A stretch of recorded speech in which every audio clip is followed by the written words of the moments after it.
Malam hari ini kita akan lihat firman Tuhan dari Mazmur pasal 9 ayat 1 sampai dengan ayat yang ke-11 ya. Kita akan baca secara bergantian. Mazmur pasal yang ke-9 ayat yang pertama. Untuk pemimpin biduan menurut lagu Mutlaben Mazmur Daud. Aku mau bersyukur kepada Tuhan dengan segenap hatiku. Aku mau menceritakan segala perbuatanmu yang ajaib. Aku mau bersukacita dan bersukaria karena Engkau Tuhanku membagikan namamu yang maha tinggi. Sebab musuhku mundur, tersandung jatuh dan binasa di hadapanmu. Sebab Engkau membela perkaraku dan aku, sebagai hakim yang adil berlalu di atas tahta. Engkau telah menghardik bangsa-bangsa, telah membinasakan orang-orang fasik. Nama mereka telah kau hapuskan untuk seterusnya. Musuh telah habis binasa, menjadi timbunan uling senantiasa. Kota-kota telah kau tentukan, bernyata-nyata kepadanya. Tetapi Tuhan bersemayam untuk selama-lamanya, tahtanya didirikannya untuk menjalankan penghakiman. Dialah yang menghakimi dunia dengan keadilan dan mengakhiri bangsa-bangsa dengan kebenaran. Demikianlah Tuhan adalah tempat perlindungan bagi orang yang terinjak, tempat perlindungan pada waktu kesesakan. Orang yang mengenal namamu percaya kepadamu, sebab ia tinggalkan orang yang mencari Engkau, ya Tuhan. Amin. Untuk pembacaan firman Tuhan, tema firman Tuhan kita di malam hari ini, doa syukur dilindungi Tuhannya. Dan kita sudah baca Mazmur di pasal 9 tadi. Nah, di Mazmur ini kita bisa melihat bahwa pemazmur mengungkapkan rasa syukurnya kepada Allah ya, atau mencurahkan bahasa pujian atas belas kasihan dan juga perlindungan yang telah diterimanya daripada Tuhan. Nah, Mazmur ini ditulis oleh Daud ya, dan di ayat yang pertama dikatakan menurut Mutlaben. Ada beberapa pandangan terhadap kata Mutlaben ini. Ada yang mengatakan ditulis karena mengingat bagaimana Tuhan menolong dia ketika mengalahkan Goliat. Ada juga yang mengatakan mengingat tentang Absalom. Ada juga yang mengatakan itu tentang Nabal, dan banyak pandangan-pandangan lain. Dan ada yang mengatakan ini hanya sebuah alat musik untuk menyampaikan pujian di Mazmur ini. Dan kita bisa melihat ya, memang pujian yang disampaikan oleh Daud itu telah tertera di ayat-ayat yang telah kita bacakan tadi. Nah, di ayat kedua kita bisa melihat bagaimana Daud mengatakan, aku mau bersyukur kepada Tuhan dengan segenap hatiku. Dia mau memuji Tuhan, bersyukur kepada Tuhan dengan segenap hatinya, bukan dengan hati yang terbagi-bagi, tetapi dengan seluruh kekuatan yang dimiliki oleh Daud, dengan segenap hatinya, dengan segenap perasaannya, dengan segenap hati dan pikirannya. Daud mengungkapkan bahwa dia sungguh bersyukur, bahwa dia sungguh memuji Tuhan atas pekerjaan Tuhan yang telah dia rasakan. Dan dikatakannya, aku mau menceritakan segala perbuatanmu yang ajaib. Daud mengatakan bahwa dia mau bersyukur dan dia mau menceritakan segala perbuatan Tuhan yang ajaib. Kita sering sekali mendengar, belajar tentang Daud, bagaimana Tuhan menolong dia di dalam mengalahkan musuhnya. Ketika dia mengalahkan Goliat, ketika dia diselamatkan dari pengejaran Raja Saul, ketika dia dikhianati oleh anaknya sendiri Absalom. Tetapi Tuhan tetap memimpin, Tuhan tetap melindungi Daud. Dan ini merupakan perbuatan yang dirasakan Daud adalah hal yang ajaib. Hanya Tuhan yang dapat melakukannya, tidak bisa dengan kekuatan Daud sendiri. Misalnya kita berterima kasih karena Tuhan menyelamatkan kita dari bahaya. Seperti Daud diselamatkan dari bahaya pengejaran dari musuh-musuhnya. Dan contoh di dalam kehidupan kita berterima kasih karena Tuhan telah menambahkan satu umur yang memang kita tidak bisa tambahkan sedetik pun umur kita. Dan kita berterima kasih atas keberhasilan kita Dan karena kita percaya tanpa campur tangan Tuhan semua itu tidak mungkin kita alami. Dan ajaib karena kita tahu bahwa diri kita tidak bisa mengusahakannya sendiri tanpa Tuhan yang campur tangan di dalam kehidupan kita. Dan ajaib di sini tidak hanya terbatas pada hal-hal yang besar saja, tetapi juga pada hal-hal yang kecil, yang mungkin kelihatannya biasa-biasa saja, seperti kita setiap hari bisa hidup, bisa makan, bisa bertemu dengan orang lain, bisa selamat dalam perjalanan kita. Dan ini merupakan hal-hal perbuatan-perbuatan yang ajaib yang kita rasakan di dalam kehidupan kita. Karena memang kita tidak akan bisa melaluinya tanpa pertolongan Tuhan. Jadi sebenarnya kita harus bersyukur setiap saat, karena dalam setiap detik ada perbuatan Tuhan yang ajaib. Selain itu, kita juga patut bersyukur dalam mungkin Tuhan mengizinkan kita dalam kesusahan, dalam pergumulan dan dalam penderitaan, karena ada tindakan Tuhan untuk kebaikan kita di sana.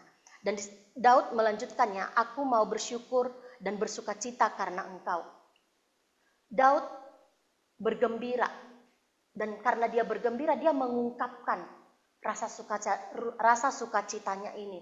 Dia beritahukan bahwa dia bersuka cita, bahwa dia bergembira, dan dia mau bermazmur bagi Tuhan. Dia ungkapkan rasa sukacitanya dengan puji-pujian.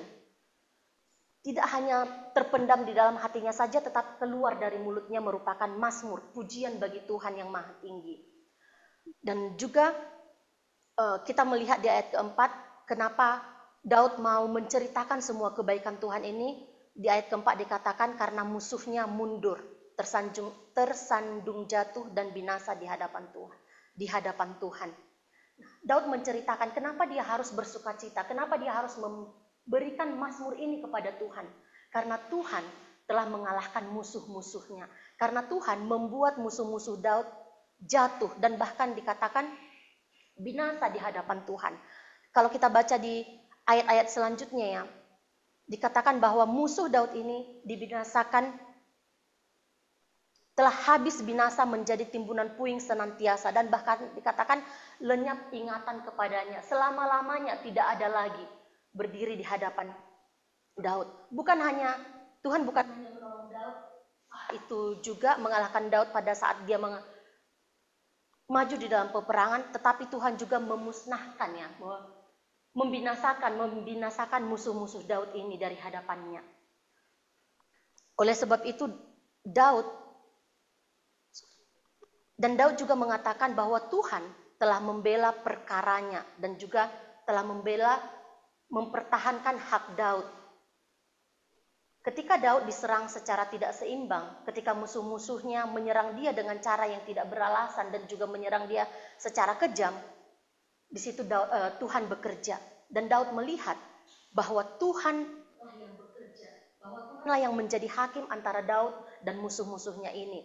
Dan Daud menceritakan Tuhan melihat Daud melakukan hal yang benar, dan Daud dibenarkan di hadapan Tuhan.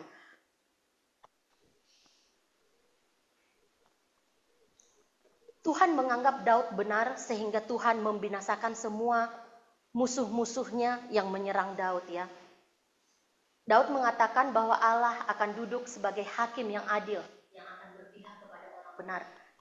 Dan di ayat ke-6 dikatakan, engkau telah menghardik bangsa-bangsa, telah membinasakan orang-orang fasik. Nama mereka telah kau hapuskan untuk seterusnya dan selama-lamanya. Nah, kata menghardik di sini tidak berarti seperti yang biasa kita gunakan menegur dengan kata-kata. Kita hardik dengan kata-kata, tetapi kata menghardik di sini berarti bahwa Tuhan telah melakukannya dengan perbuatan, yaitu dengan mengalahkan atau menaklukkan musuh-musuh Daud ini. Bukan hanya ditegur, tetapi benar-benar dikalahkan. Dan ini semua dengan Daud sadari dengan campur tangan Tuhan yang telah mengalahkan mereka. Engkau telah melenyapkan nama mereka untuk selama-lamanya, kata Daud ya. Nah, dan kalau kita baca di ayat ke-8 sampai ke-10, Daud memberitahukan siapa itu Tuhan ya kepada kita, bahwa nama Tuhan itu tetap untuk selama-lamanya. Walaupun musuh-musuhnya tadi sudah binasa, walaupun bahkan tembok-tembok puing-puing telah lenyap, tetapi nama Tuhan tidak akan berubah. Nama Tuhan ini akan tetap untuk selama-lamanya, dan Tuhan akan selalu campur tangan dan membela orang-orang yang tertindas dan membela orang-orang yang benar yang teraniaya. Dan ayat ke-9 dilanjutkan lagi, ia akan menghakimi dunia dengan adil.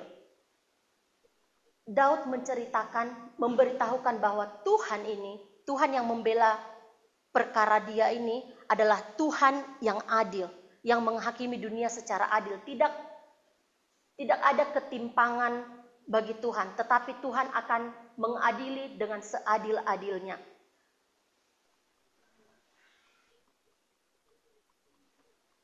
Dan dilanjutkan lagi bahwa Tuhan merupakan tempat perlindungan bagi orang-orang yang terinjak.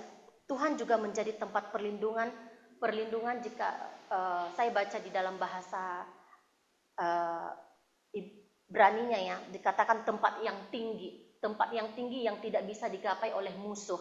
Jadi digambarkan bahwa Allah adalah tempat perlindungan, gunung batu, menara yang tinggi, benteng pertahanan yang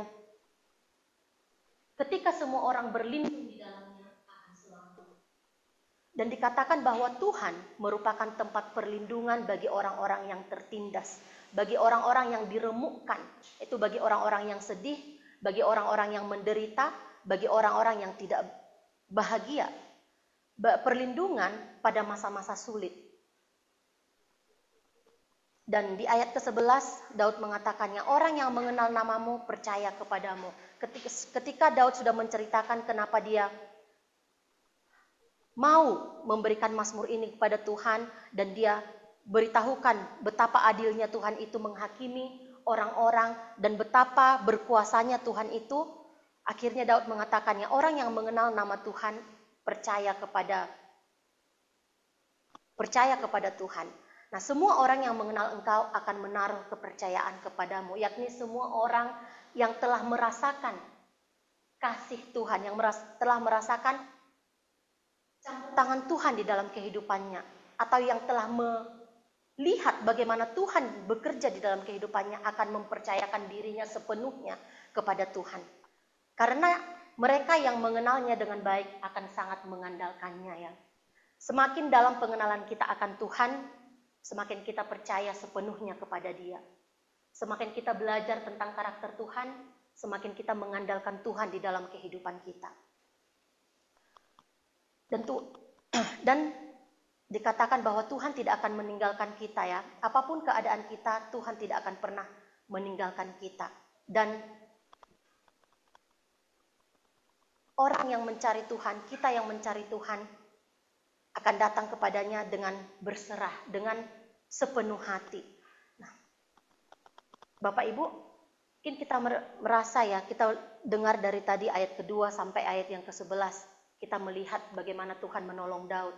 Dan kita akan bertanya, apa hubungan ayat-ayat ini tentang ucapan syukur Daud ini bagi tema kita? Tema kita mengatakan bahwa doa syukur dilindungi Tuhan. Nah, bersyukur merupakan wujud ya, ungkapan perasaan terima kasih kita kepada Tuhan atas semua anugerah yang Tuhan berikan kepada kita. Namun tidak jarang kita luput ataupun lupa untuk bersyukur. Apalagi ketika kita mendapat masalah ataupun cobaan. Kita akan bisa merasa, bagaimana saya bersyukur ketika saya menghadapi sebuah masalah? Bagaimana saya mengungkapkan rasa syukur kepada Tuhan ketika saya diterpa rasa duka, ketika saya begitu banyak masalah yang harus saya hadapi. Tetapi di malam hari ini kita mau belajar dari pemazmur, yaitu Daud sendiri, supaya kita jangan lupa untuk bersyukur. Bagaimanapun keadaan kita, sejatinya semua itu adalah karunia Tuhan semata. Seperti Daud ya, dia mengingat kebaikan Tuhan dan bersyukur karenanya. Bagaimana Tuhan melindungi dia dari musuh-musuhnya, bagaimana Tuhan melindungi dia di dalam kepemimpinannya memimpin bangsa Israel, bagaimana Tuhan melindungi dia di dalam mengalahkan Goliat. Tetapi Daud ingat untuk tetap bersyukur. Nah, kita manusia yang sudah Tuhan ciptakan, apa yang sudah Tuhan perbuat bagi kita? Perbuatan ajaib apa yang sudah Tuhan perbuat bagi kita? Setiap hari Tuhan telah melindungi kita di dalam perjalanan pergi dan pulang bekerja, ataupun kemanapun kita pergi Tuhan lindungi. Tuhan juga telah melindungi kita di dalam melakukan aktivitas kita sepanjang hari ini. Dari pagi kita bangun, kita melakukan banyak hal. Dan Tuhan juga lindungi.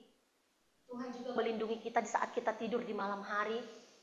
Jika bukan karena perlindungan Tuhan, pagi harinya kita tidak akan bisa bangun. Tetapi di malam hari pun, bahkan saat kita tidur pun, Tuhan melindungi kita.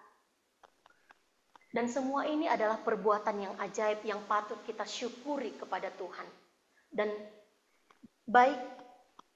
baiklah kita di dalam doa kita mau memberitahukan kepada Tuhan segala ucapan syukur kita atas semua hal yang telah kita terima daripada Tuhan ini. Kita sampaikan kepada Tuhan bahwa hati kita bersyukur, sama seperti Daud, hati kita bersyukur atas semua perlindungan yang telah Tuhan berikan kepada kita. Segala aspek kehidupan kita yang telah Tuhan lindungi, kita sampaikan, kita ungkapkan di hadapan Tuhan. Bukan hanya di dalam doa kita juga bisa sampaikan melalui kesaksian kita. Untuk didengarkan oleh orang-orang seiman. Dan di dalam doa kita juga, kita mau belajar daripada Daud. Bukan hanya mengungkapkan ucapan syukur, bukan hanya memberitahukan bahwa kita senang sekali Tuhan telah lindungi sepanjang hari, tetapi kita juga mau mempermuliakan nama Tuhan di dalam doa kita. Kita mau di dalam doa kita mau bahwa ketika kita berdoa kita mengatakan bahwa Tuhan adalah Tuhan yang Maha Kuasa, bahwa kita menyadari Tuhan adalah Tuhan yang adil, bahwa Tuhan adalah Tuhan yang bersemayam selama-lamanya, yang tidak akan pernah berubah. Dan biarlah kiranya Tuhan menolong kita di dalam melakukan firman Tuhan di malam hari ini. Dalam ucapan syukur kita ceritakan kebaikan Tuhan, kita juga mengingat bahwa Tuhan adalah Tuhan yang tidak akan berubah, yang akan kekal untuk selama-lamanya. Jika Tuhan telah melindungi kita sebelumnya, hari ini, dan Tuhan juga akan melindungi kita di hari-hari yang akan mendatang. Amin. Kita berdoa.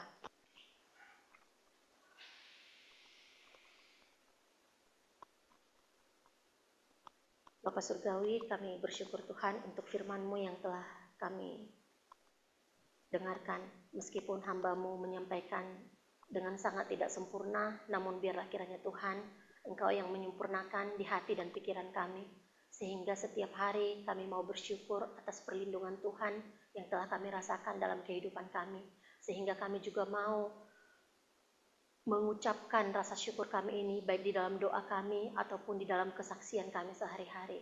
Bapa dalam surga, bantulah kami semua jemaat Tuhan yang telah hadir pada malam hari ini untuk senantiasa bersandar kepada Tuhan dalam segala aspek kehidupan kami. Dan tolonglah kami Tuhan untuk mempermuliakan nama Tuhan apapun yang kami kerjakan. Terima kasih Bapa, kami serahkan waktu kami selanjutnya ke dalam tangan-Mu. Hanya dalam nama Tuhan Yesus kami berdoa. Amin.